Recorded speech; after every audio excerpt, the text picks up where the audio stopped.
Hey y'all, Jamie here, proud 56-year-old trans woman from New Orleans. So, where last I left off, I was in the French Quarter in New Orleans. It was right around, I believe this was going on 1996 around this time. It was getting close to this time period, right? And me and my dear friend Felina had decided to start our own production company. So we had gone into a bookstore, not a bookstore, a bathhouse. What am I saying bookstore for? We had gone into bookstores too, but we went into a bathhouse in New Orleans and it was called the Midtown Spa, right? And we had to go in there to deliver these little magazines that were little gay papers, and they were based off of an old magazine that Houston or Texas used to run called Twit. Now, the Twit was This Week in Texas, but this was not that, but it was based off of it. It was like, founded around it. So we had gone into this bathhouse to deliver these magazines to this place, right? And as soon as we walked in the door, the guy at the desk was like, absolutely fucking not. Get the fuck out. We don't let queens up in here. This is for men. Honey, we were like, listen, Miss Thing, don't get your fucking panties in a twist, bitch. We're here to deliver something for your establishment. That's it. That's all we're doing. So calm the fuck down, Mary. Nobody wants up in your tired ass bathhouse. Do you think I'm trying to catch shit that Lysol can't kill? And that's exactly how we put it to him. Like, we read, like we just read. And so, we go on about our way and we let the guy know that we were working with, that we were doing this for. We let him know what happened and he let the manager know of the spa. I don't know what happened to the employee. They're touchy. They were touchy about trans women coming up in their establishment. They really, really were. So, you know, little time is going by, and while all of this is going on, and we're trying to prepare for this pageant, if y'all have been around with me for a while, then you should remember that I have two very dear friends named Angel and Puerto Rican Tracy. And, well, we just called her Puerto Rican Tracy. I don't know why we called her Puerto Rican Tracy, y'all. We just did. But anyway, Tracy and Angel, they were still in my life. They were actually in Angola. Yes, the Louisiana State Penitentiary named Angola. And they had asked if me and another friend of ours, Bianca, who we had known since Houston, if her and I could come visit them in the prison and they would get us put on their on their visitors list, right? I was thrilled. I was so excited. I wanted to see them so bad. Angel and Tracy, they were family. Like they're family. They couldn't be more family to me if they were blood, seriously.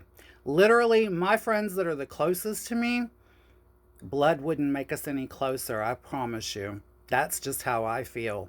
Now, they got us put on their visitors list, and we got letters in the mail. Bianca and I both got letters in the mail. And these letters were basically like the rules of visiting the prison.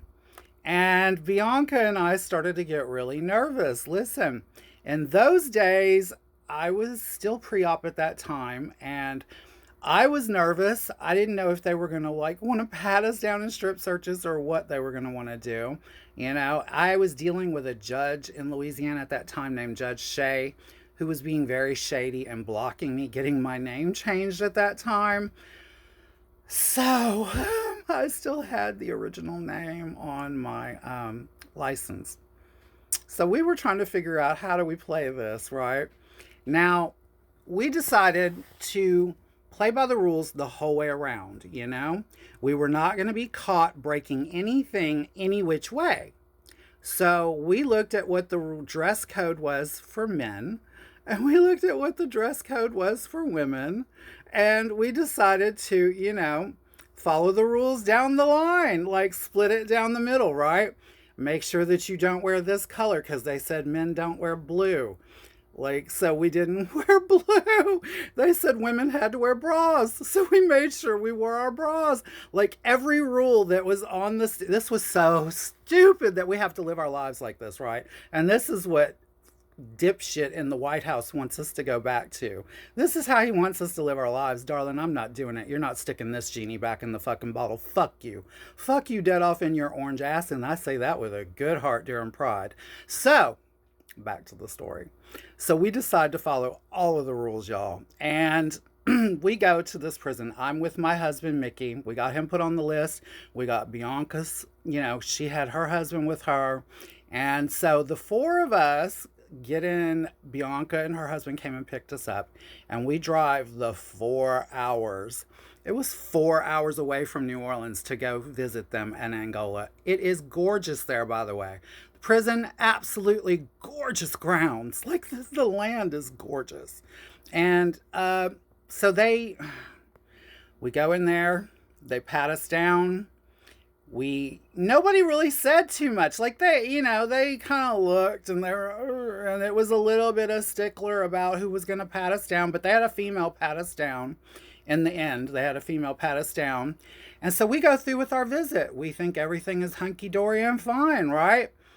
And then Angel calls me from prison and tells me that the warden said to her, he called her into his office, her and Tracy, called them both into the warden's office, sat them down, and said, listen, you need to let your friends know they're off the visitation list. I'm not having any he, she, it's in my prison. If y'all want to know how I responded, y'all know the routine, darling. Be here next time and I will too.